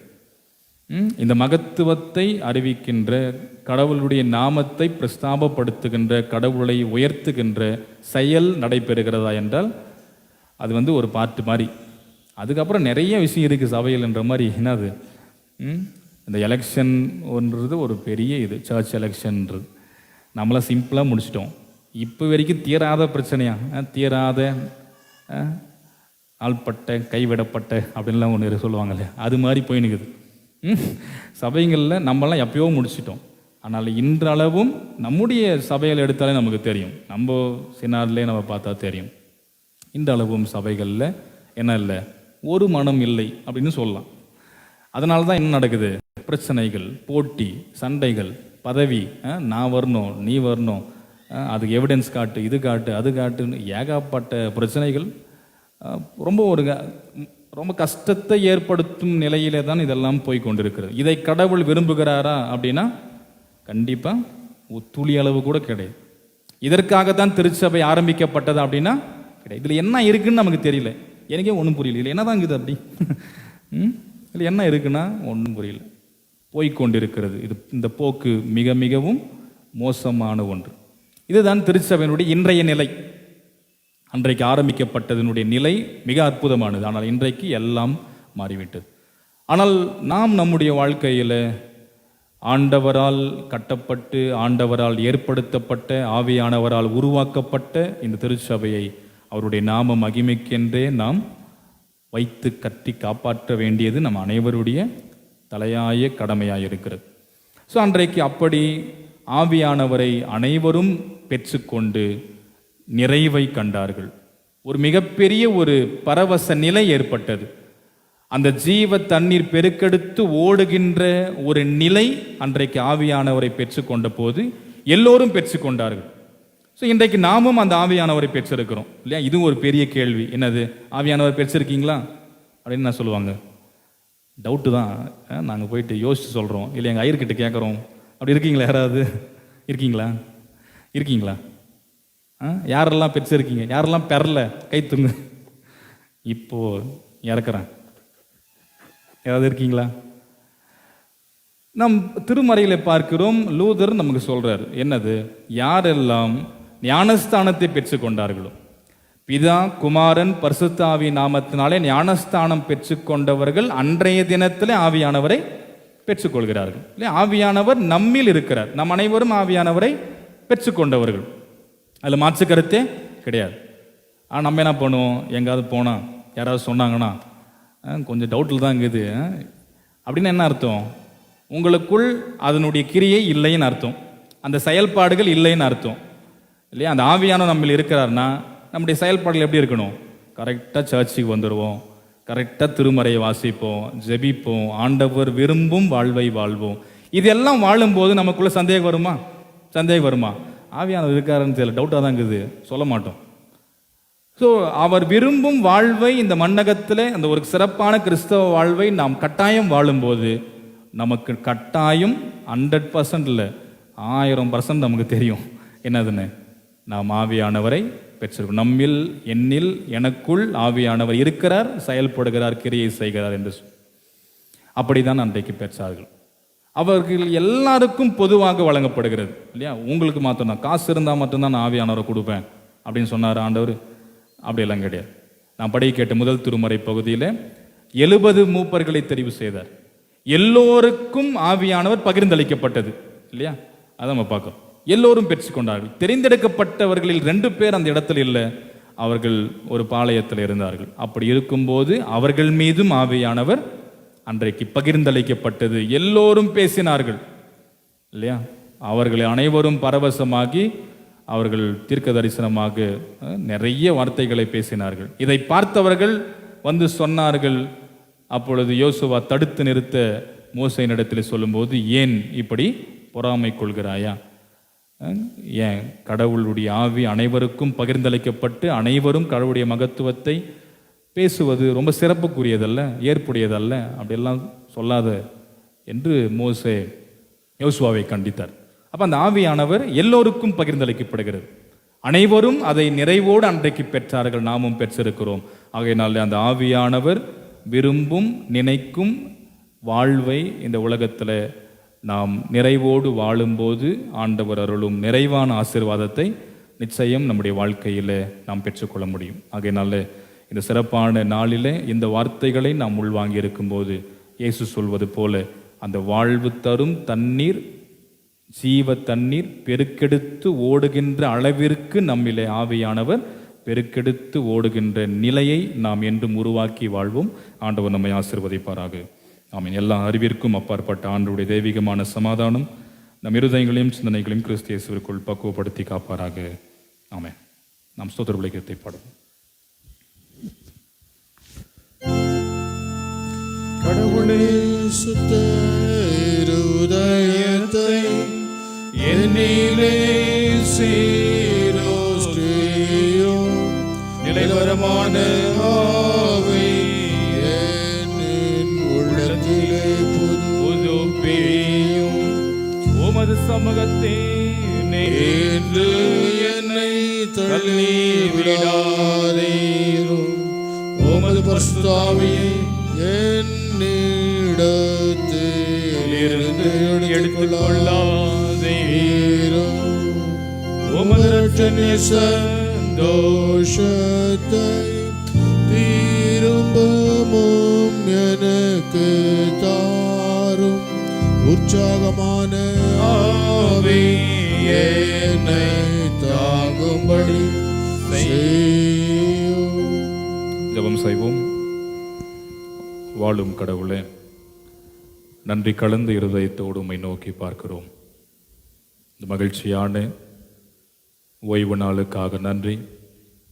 முழு உலகத்திலும் இன்றைய நாளிலே பெந்தேகோஸ்தே என்கின்ற இந்த சிறப்பான பெருவிழாவை, தூய ஆவியானவரின் விழாவை அனுசரிக்கின்ற மேலான சந்தர்ப்பத்தை நீர் கொடுத்ததற்காக நன்றி. நாங்களும் தூய ஜேம்ஸ் லூதரன் நூற்றாண்டு திருச்சபையின் குடும்பங்களாய் இணைந்து இன்றைய நாளிலும் இந்த பெந்தேகோஸ்தே பண்டிகையை நாங்கள் அனுசரிக்க நீர் பாராட்டின கிருபைகளுக்காய் நன்றி சொல்லுகின்றோம். அன்றைக்கு ஆண்டவராக இயேசு கிறிஸ்து தாகமாயிருந்தால் என் அண்டை வாருங்கள், வந்து பானம் பண்ணுங்கள் என்று ஒரு பெரிய அழைப்பை அந்த பண்டிகையின் பிரதான நாளிலே, கடைசி நாளிலே மக்கள் அனைவரும் பல நிலைகளிலே ஆலயத்தில் அவர்கள் பல செயல்களை செய்து கொண்டிருக்கும் போது இவ்வார்த்தைகளை இயேசு சொல்லி அவர்களுக்கு அழைப்பை கொடுத்தீர்.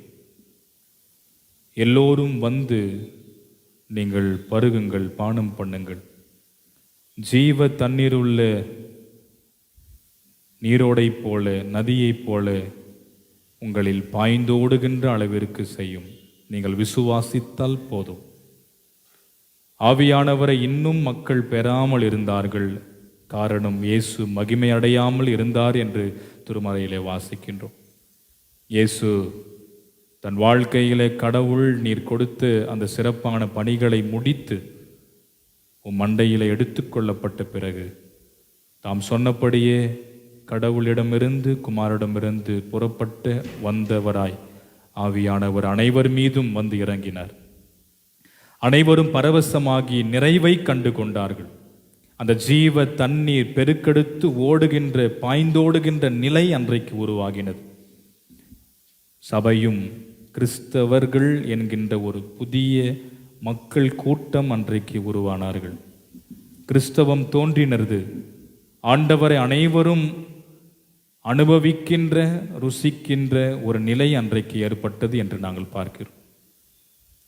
திருச்சபையினுடைய அந்த பிறந்த நாளை இந்த நாளில் நாங்கள் அனுசரிக்கவும், இந்த சிறப்பான பிறந்த நாளில் நாங்களும் ஒரு புதிய பிறப்பாக, புதியதாக படைக்கப்பட்ட, உருவாக்கப்பட்ட குழந்தைகளைப் போல நாங்களும் மாறி, ஆண்டவரே உம் திருச்சபை உமது நாம மகிமைக்கென்றே அன்றைக்கு இருந்தது போல இன்றும் என்றும் இருக்க, அதற்கு நாங்கள் என்றும் எங்களை அர்ப்பணித்து ஒப்பு கொடுத்து சாட்சியுள்ள மக்களாய் வாழ்ந்திட அருளைத்தார். எங்கள் தாகம் என்றும் இதன் மீது மாத்திரமே இருக்க, வேறு எதன் மீதும், எந்த காரியத்தின் மீதும் இல்லாத வண்ணம் நீர் எங்களை வைத்து நடத்தியருள வேண்டும் என்று நாங்கள் வேண்டிக் கொள்கிறோம். நல்ல ஆண்டவரே, இரக்கமுள்ள பிதாவே, இந்த வார்த்தைகளினால் தம்முடைய மக்களை ஆசீர்வதியும். இவ்வேளையிலும் எங்களுடைய தூய ஜேம்ஸ் லூதரன் நூற்றாண்டு திருச்சபை திருக்கரத்தில் ஒப்பு கொடுக்கிறோம். சபையினுடைய பொறுப்பாளர்களை, துணை பொறுப்பாளர்களை, மூப்பன்மார்களை, மாதர்கள், வாலிப சகோதர சகோதரிகள், சிறுபிள்ளைகள், பெரியவர்கள், வயதான மக்கள், அனைத்து விசுவாச குடும்பத்தின் மக்களையும் கோயில் பிள்ளையும் ஆசீர்வதியும். நன்மையினால் கிருபையினால் முடிச்சூட்டி யாவரையும் காத்தருள வேண்டும் என்று சொல்லி வேண்டிக் கொள்கின்றோம். பலவீனத்தோடு சுகவீனத்தோடு இருக்கிறவர்களை கண்ணோக்கி பாரும், பலப்படுத்தும், ஆற்றல்படுத்தும், சுகப்படுத்தும். ஆண்டவரை, குறிப்பாக எங்களுடைய திருச்சபையினுடைய பொருளர் டாக்டர் ரவியை அவர்களுக்கு ஜெபிக்கிறோம். அன்படியவரை தயவோடு கண்ணோக்கி பார். பலவீனத்தோடு இருக்கிறவர்களை நீர் ஆற்றல் படுத்தும், விரைவாக நலம் பெறச் செய்து ஆரோக்கியத்தை இறைவன் வழங்கி ஆற்றலோடு ஆண்டவரே இல்லம் திரும்பி உமக்கு நன்றி செலுத்தி உமக்கு என்று சாட்சியாய் தொடர்ந்து வாழ்ந்திட அருள் புரிய வேண்டும் என்று நாங்கள் வேண்டிக் கொள்கின்றோம். இந்த வார நாட்களிலே பிறந்த நாள், திருமண நாள், விசேஷித்த நாட்களை காணப்போகின்ற மக்களை கண்ணோக்கி பார். புதிய ஆண்டுக்குள்ளாய் நுழையும் போது வளமாக, ஆசீர்வாதமாக இந்த ஆண்டு அமைந்திட நீர் கிருபை செய்ய வேண்டும் என்று நாங்கள் வேண்டிக் கொள்கிறோம். அன்பின் ஆண்டவரை, இரக்கமுள்ள பிதாவே, படிக்கிற வேலை செய்கிற மக்களை கர்த்தர் ஆசீர்வதி. ஆண்டவரே, இந்த ஆராதனையில் பங்கெடுத்து உமது திருப்பெயரை உயர்த்தி போற்றி கொண்டிருக்கிற நம்முடைய மக்கள் ஒவ்வொருவரையும் கர்த்தர் ஆசீர்வதியும். ஆண்டவரே, வர தவறி போனவர்களும் வரக்கூடிய நாட்களை தவறாமல் பங்கெடுக்க, ஆண்டவரே, ஒவ்வொரு ஞாயிற்றுக்கிழமையினுடைய அவசியங்களை உணர்ந்து வந்து உம்மை வழிபட கிருபைகளை தார். ஆண்டவரே, இவ்வேளையிலும் இந்த வழிபாட்டிற்கென்று உமது திருப்பீடத்தையும் உமது ஆலயத்தையும் ஆயத்தம் செய்து ஒவ்வொரு மக்களையும் ஆசீர்வதி. வண்ண பூக்களினால் அலங்கரித்தவர்களை கர்த்தர் ஆசீர்வதி. ஆண்டவரை இசைக்கருவிகளின் ஊடாக உமது நாமத்தை உயர்த்தி கொண்டிருக்கிறவர்களையும், பாடல்களை பாடி உமது நாமத்தை உயர்த்தி கொண்டிருக்கிறவர்களையும், திருவசனங்களை நடத்தி கொடுத்து வாசித்த யாவரையும் கர்த்தர் ஆசீர்வதியும். சமூக ஊடகத்தின் வழி அநேக மக்கள் இந்த வழிபாட்டிலே பங்கெடுத்து உம்மை ஆராதிக்கின்ற ஆண்டவரே, இந்த ஏற்பாடுகளை செய்து நடத்தி கொண்டிருக்கிற அன்பு மக்களையும் பிள்ளைகளையும் வாலிபவர்களையும் கர்த்தர் ஆசீர்வதியும். இந்த வழிபாட்டிலும் ஆண்டவரே சமூக ஊடகத்தின் வழி இணைந்து உம்மை ஆராதித்து கொண்டிருக்கிற தம்முடைய மக்களையும் நீர் ஆசீர்வதித்தருள வேண்டும் என்று சொல்லி நாங்கள் மிகுந்த தாழ்மையோடு வேண்டிக் கொள்கிறோம். அன்பின் ஆண்டவரே, இரக்கமுள்ள பிதாவே, இவ்வேளையிலும் எங்களுடைய திருச்சபைகளுக்காய் செபிக்கிறோம். உலகமெங்கும் இருக்கின்ற எல்லா திருச்சபைகளையும், மிக சிறப்பாக என்னுடைய இந்திய சுவிசேஷ லூத்தரன் திருச்சபையை, சபை சங்கங்களை, வட்டங்களை, இருக்கிற அனைத்து திருச்சபைகளையும், ஞாயிறு பெருமக்கள், சபை பொறுப்பாளர்கள், விசுவாச குடும்பங்கள், என்னுடைய நிறுவனங்கள், பள்ளிக்கூடங்கள், மருத்துவமனைகள், ஸ்தாபனங்கள், இறையல் கல்லூரி யாவற்றையும் கர்த்தராகிய இறைவன் நீர் ஆசீர்வதியும். உமது நாம மகிமைக்கென்றே எப்பொழுதும் என்றென்றும் இந்த ஈசுலூசா ஸ்தாபனமானது செயல்பட இயங்க கர்த்தராகிய இறைவன் தாமே அருள் புரிய வேண்டும் என்று வேண்டிக் கொள்கிறோம். அன்பின் ஆண்டவரே, இரக்கமுள்ள பிதாவே, இவ்வேளையிலும் ஆண்டவரே எங்களுடைய தேசங்களுக்காய் செபிக்கிறோம். உலகம் எங்கும் இருக்கின்ற எல்லா தேசங்களையும், குறிப்பாக இந்திய தேசத்தை, என்னுடைய தமிழ்நாட்டை, என்னுடைய திருப்பத்தூர் மாவட்டத்தை, செங்கலியுப்பம் ஊராட்சியை, எங்களை ஆட்சி செய்கின்ற ஆட்சியாளர்கள், தலைவர்கள், மக்களை நீர் ஆசீர்வதியும். ஆண்டவரே, குறிப்பாக எங்களுடைய ஊராட்சி மன்ற தலைவர் பொறுப்பில் உள்ள யாவரையும், ஊர் நாட்டு அமைப்பொறுப்பில் உள்ள அனைவரையும், ஊர் மக்களையும், அருகில் இருக்கிற பள்ளிக்கூடம், மருத்துவமனை யாவற்றையும் இறைவன் நீர் ஆசீர்வதிப்பீராக. அது மிகுந்த கிருபையினால் எங்களை எடை கட்டி நீர் காத்துக்கொண்டு எங்களை வழிநடத்தியுள்ள வேண்டும் என்று சொல்லி நாங்கள் வேண்டிக் கொள்கின்றோம். ஆண்டவரே, தொடர்ந்து எங்கள் அனைவரையும் நாங்கள் தாழ்த்தி அர்ப்பணிக்கிறோம். கேட்கும் பரந்த நன்மையான ஈவுகளினாலே இறைவன் எங்களை நிறைத்து காத்து ஆசீர்வதித்தருள வேண்டும் என்று சொல்லி நாங்கள் தாழ்பணிந்து மன்றாடுகிறோம். இயேசுவின் நாமத்தில் மன்றாடுகிறோம் எங்கள் அன்பின் பிதாவே, ஆமென். பரமன்றிருக்க எங்கள் பிதாவே, உமது நாமம் பரிசுத்தப்படுவதாக, ராஜ்யம் வருவதாக, உமது சித்தம் பரமன்று செய்த போல பூமியிலையும் செய்யப்படுவதாக.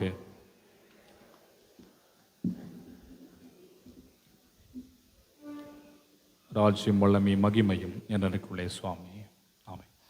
நம் அனைவரும் அமர்ந்திருப்போம். நாம் வழிபாட்டுக்கு நிறைவு பாடலாகவும் காணிக்கை பாடலாகவும் 273வது பாடல் 273, ஆவியை மலை போல் ஊற்றும் பல ஜாதிகளை இயேசு மந்தையில் கூற்றும் என்கிற பாடலை நாம் இணைந்து பாடுவோம். 273வது பாடல். இப்பாடலின் பொழுது நம்முடைய காணிக்கைகளை கர்த்தருக்கு என்று ஏறெடுப்போம்.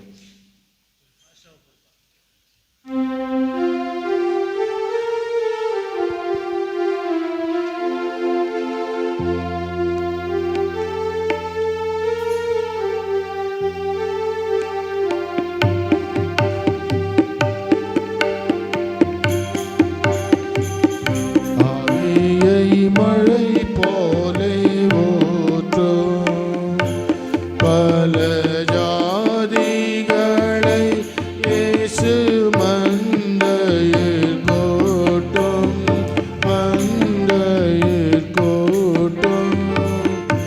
ஆவியை மழை போலே ஊற்றும் பாவிக்காய் ஜீவனை விட்ட கிறிஸ்தே, பாவிக்காய் ஜீவனை விட்ட கிறிஸ்தே, பரிந்து நீர் பேசி இறங்கிட செய்யும், இறங்கிட செய்யும். ஆவியை மழை போலே ஊற்றும்.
கடினங்கொள்ளா முன்னே ஓம் பாதம் சேரும், ஓம் பாதம் சேரும்.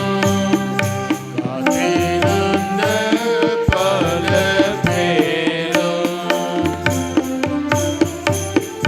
தோத்திர கீதங்கள் பாடி புகழ்ந்து, தோத்திர கீதங்கள் பாடி புகழ்ந்து, சுத்தலோகம் வர தூயாவியோற்றும், தூயாவியோற்றும். அவியை மழை போலே யோற்றும்.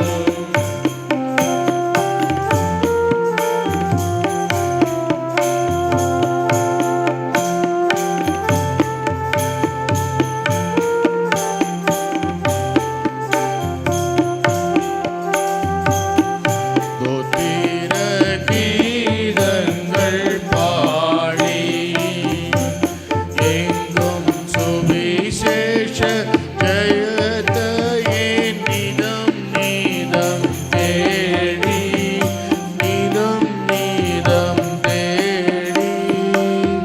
தோத்திர கீதங்கள் பாடி பாத்திரராக அநேகர் எழும்ப, பாத்திரராக அநேகர் எழும்ப. பரிசுத்த ஆவியின் அருள் மாறியோற்றும், அருள் மாறியோற்றும். அவியை மழை போலே ஊற்றும். பல ஜாதிகளை இயேசு மந்தையிற் கூட்டும், மந்தையிற் கூட்டும். அவியை மழை போலே ஊற்றும். நாம் தொடர்ந்து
இதை பெற்றுக்கொள்ள எழுந்து நின்று கண்களை மூடி தலைவணங்குவோம். கர்த்தரானவர் உன்னை ஆசீர்வதித்து உன்னை காப்பாராக. கர்த்தரானவர் தமது திருமுகத்தை உன்மேல் பிரகாசிக்க பண்ணி உன்மேல் கிருபையாயிருப்பாராக. கர்த்தரானவர் தமது திருமுகத்தை உன்மேல் பிரசன்னமாக செய்து உனக்கு சமாதானம் கட்டளையிடுவாராக.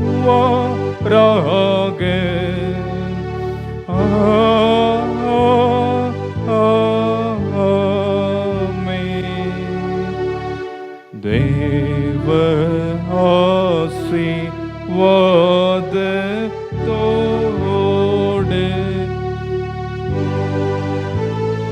யாரை அனுப்பும் வார்த்தை என்னோ அப்பத்தாலே போஷித்து வளர்ப்பியும்